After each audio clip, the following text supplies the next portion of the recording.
qual que foi que essa fase de dança na praia? Então, quem for fase, foi estilos. Primeiro bem um estilo, depois transita para outros.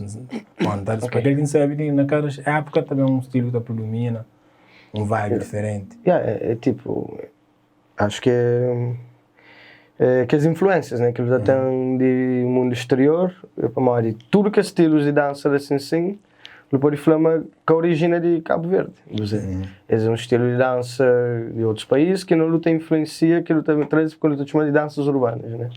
Vamos assim dizer. A vocal que eu vou pegar nele primeiro. A mim primeiro que me pega nele, acho que aquele que entende hoje ainda está por lá deriva que é hip hop. Só que hip hop, mesmo hip hop, tanto estilo de dança, que varia, tipo, até tem evoluções, mesmo a nível de música, percebe disso, né?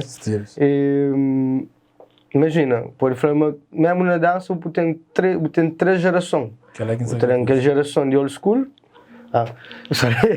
tem a geração de old school, tem a geração de middle school e new school, vamos assim dizer. Okay. A minha acha um pai aquela transação entre old school com middle school, que foi aquela época em 2006, 2007, 2008. Que estilo que era? Aquele que predominava assim era aquele middle school e breaking, funky styles e sempre, não pode falar, sempre naquele patamar, mas pouco alguém consegue passar da melhor forma possível ali na Cabo Verde e que só Cabo Verde, acho que no mundo, na muita parte do mundo, sim que está infelizmente que, por exemplo, locking, que é estilo mais assim, é um estilo mais antigo, em volta de 1950, 60, é um estilo que está morre pouco, dia a dia, vamos assim dizer. Mas se vi, por exemplo, naquela altura que entra, qual era o estilo que mais e na hip hop, qual era que era mais pessoas de era breaking, tinha muito breaking, tinha popping, já tinha alguns ali que está a fazer locking, mas era esporádico assim. Tinha hip hop e foundations, você mesmo que as bases para riba, não e breaking que tem base mais underground. Qual mais? Tinha choreography, que foi aquela que me bem,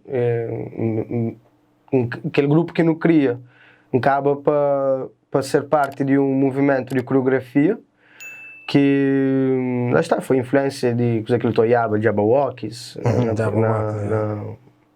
na América, Quick Crew, Fanny Pack, que é essa rapaz de meninas assim. Eu tive influência também de filmes que eu estou aí, You Got Served, You Step Up, clássico, que é esse badge na minha de tuba, eu não queria fazer que as coisas assim. Cara, cada show. Com esse show eu vou temporada. Mas foi lá que começa agora, incrivelmente não pode falar, ganha aquele gosto na coisa que ainda faz hoje em dia, que é freestyle,